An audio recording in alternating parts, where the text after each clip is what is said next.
Happy New Year, guys.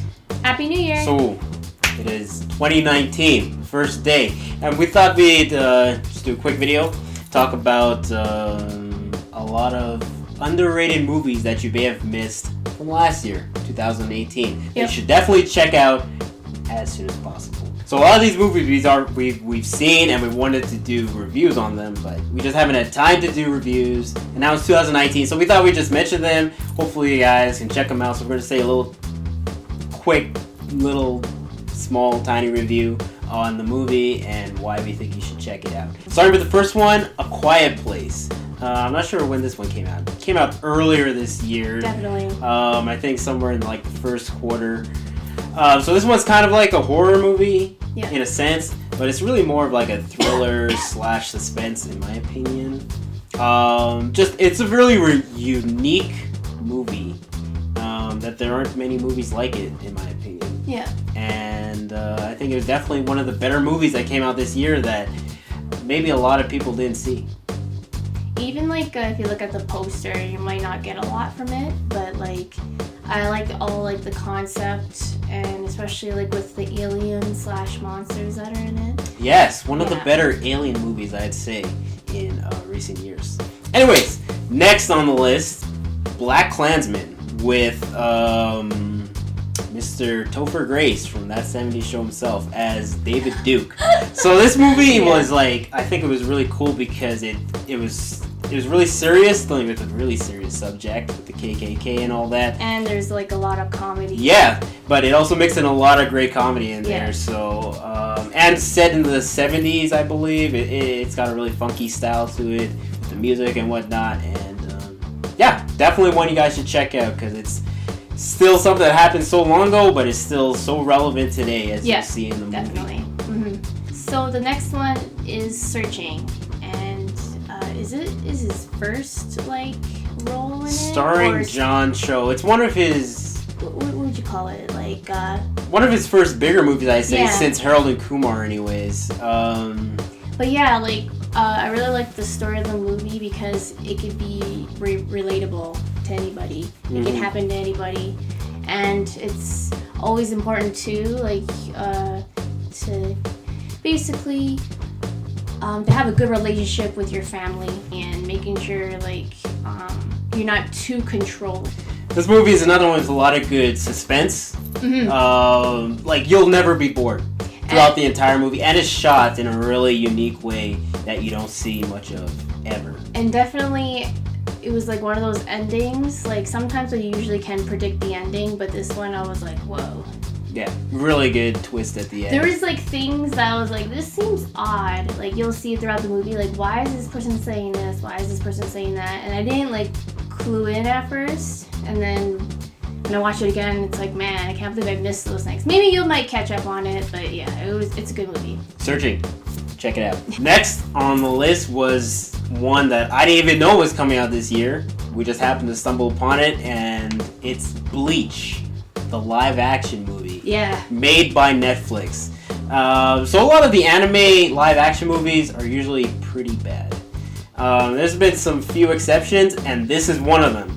This one did not disappoint. Yeah. They did a great job portraying the characters, the actors, the story. Special effects. The special effects were amazing. Yeah, it was very good. Also, the story, that's what's hard about anime movies, is there's so much story to fit into an hour and a half to 2 hours. Yeah. They did a really good job of summing up everything, I guess. Yes, in the first arc of Bleach. And being very quick on it, too. Yeah. And they tried to introduce as many characters as they could in that short amount of time, and all the characters look so good. They were portrayed well. Yeah. Yeah, definitely.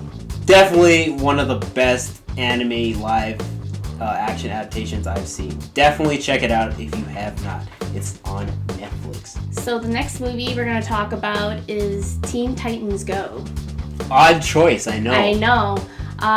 We used to watch the older version of Teen Titans Go, was that early 2000s, right? Yeah. Yeah, so I know a lot of people, they hate on Teen Titans Go. I was one of those people for a long time. I still don't watch the show. I haven't watched the news show and stuff, but man, when I watched this movie, I laughed so hard. The trailers did not do this movie justice at all. When I saw the trailers for this movie, I was like, this looks pretty terrible.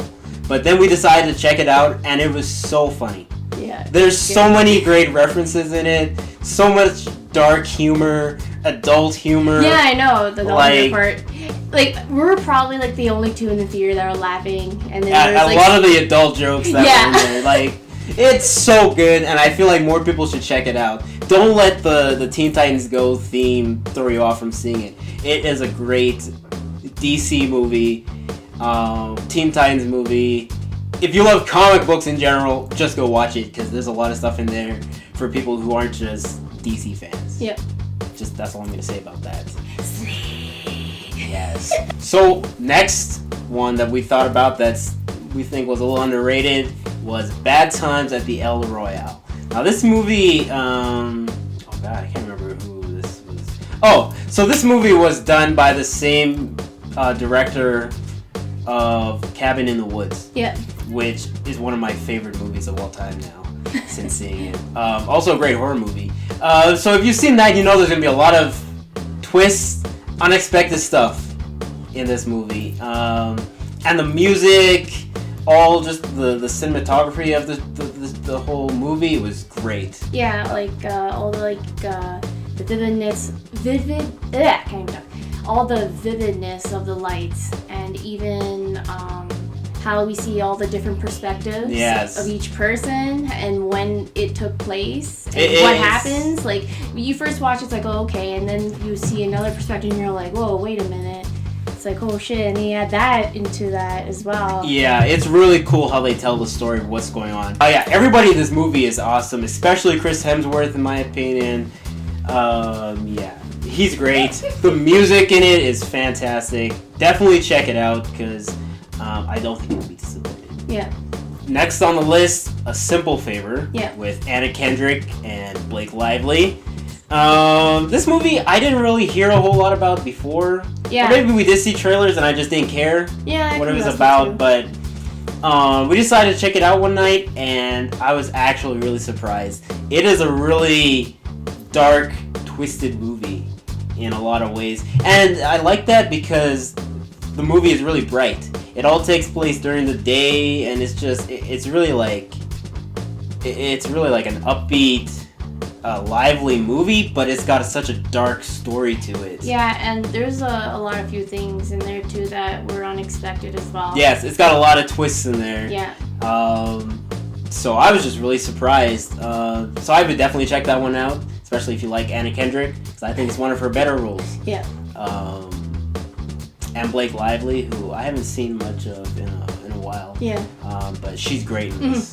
And then the last one is Spider-Man Into the Spider-Verse. Into the Spider-Verse. Now, this one may be weird to put on this list because it was a big movie, but I don't think it was big enough. You know what I'm saying? It's True. definitely not as big as like the live-action Marvel movies, and I Yeah. feel like it's the animation that kind of turns some adults off Yeah. because they might think it's more of a kids movie, Mhm. and they wouldn't give as much of a chance. But it's not a kids movie. And like just how the drawings were like, it was so good. Like how bright the colors were. The animation in this movie is fantastic. The story is great. The voice acting, everything about this movie was so good. And I hope more people watch it so that we can get more movies like it. You know what I mean? And same with Teen Titans Go. Yeah. Because I want to see more animated movies in the theaters because I think they're still so good. But because they're animated, I feel like less people feel inclined to watch them because they might think it's for kids. But some of them are just so good, and this being one of them. All the different Spider-Mans. Yeah, and it's pretty funny too. Yes. Like it wasn't expected to be like crazy funny. I thought it would be really serious, but it's pretty funny. I know. Finally, we get to see Miles Morales in like a big movie. Yeah. Hopefully, we see him in the actual live-action universe. Maybe one day. But anyways, that's our list. Hopefully, you guys check out some of these movies. And if there's any like movies that you thought that was cool that was released in 2018, let us know. That may have been, underrated and not seen as much. Yeah. I don't mean like Avengers. We've all seen Avengers. Yeah, or like Black Panther. Black Panther, Ant-Man. We've all seen those That was movies. like the year of Marvel. It was. It's always the year of Marvel. But yeah, if there's any movies that you feel like definitely should have gotten more attention this year that hasn't, let us know and maybe we'll watch them and maybe we'll do a review on it, and hopefully we can spread the word to get all these great movies seen that a lot of people may not have known about. Yeah. So until then, Happy New Year, best wishes, everybody be safe in the new year. And looking forward to 2019. Yes. Thank you everybody for making this year great for us, by the way. Yes, thank you. I know this year will be even better. So until then, see you guys next time.